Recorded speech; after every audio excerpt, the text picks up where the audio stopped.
When the Gainesville fire broke out, AI did something nobody expected.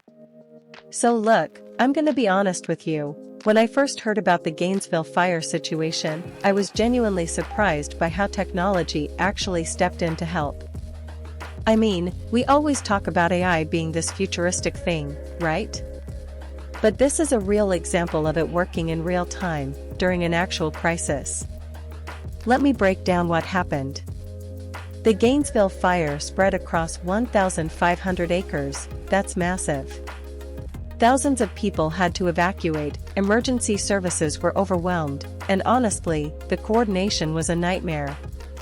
But here's where it gets interesting. Local authorities started using AI-powered predictive mapping to forecast fire spread patterns. And I'm not exaggerating when I say this saved critical response time. First off, traditional fire modeling? It takes hours. Sometimes days. You're talking about fire chiefs making decisions based on incomplete data, right?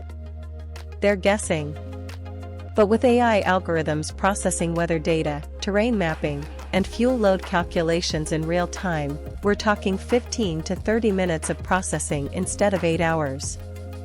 That's a game changer when people's lives are on the line.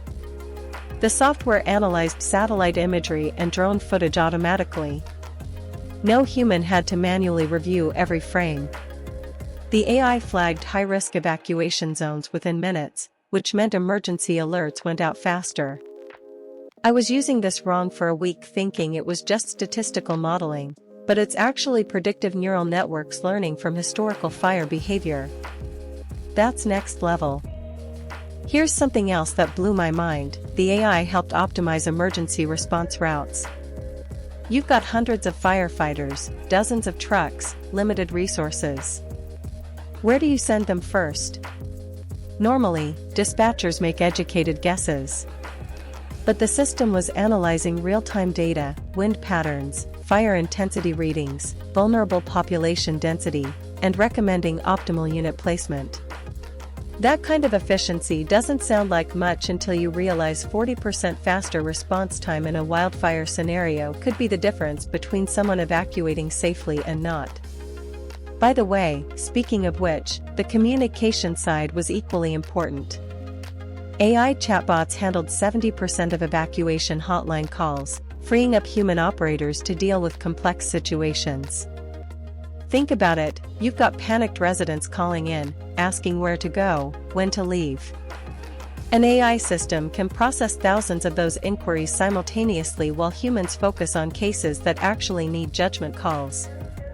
Now, I'm not saying AI put out the fire, obviously. That's on the firefighters and first responders who did the actual work. But what I am saying is that the technology gave them better information, faster. The evacuation zones were more accurate. The resource deployment was smarter. The communication was faster. Personally, I think this is one of those moments where people need to see AI as a tool that works alongside humans, not instead of them. The data showed that counties using AI-assisted emergency response saw 35% fewer delayed evacuations compared to those using manual systems. That's not theoretical, that's real lives. The Gainesville situation also highlighted something important. We need better integration of these systems before the next crisis hits.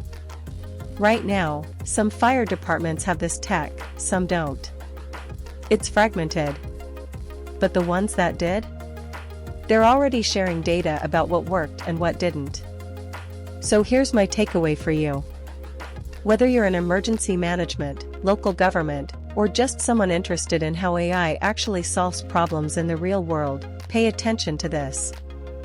This isn't some Silicon Valley hype. This is technology working under pressure, saving time, and supporting human decision-making when it matters most. That's the kind of AI adoption I care about.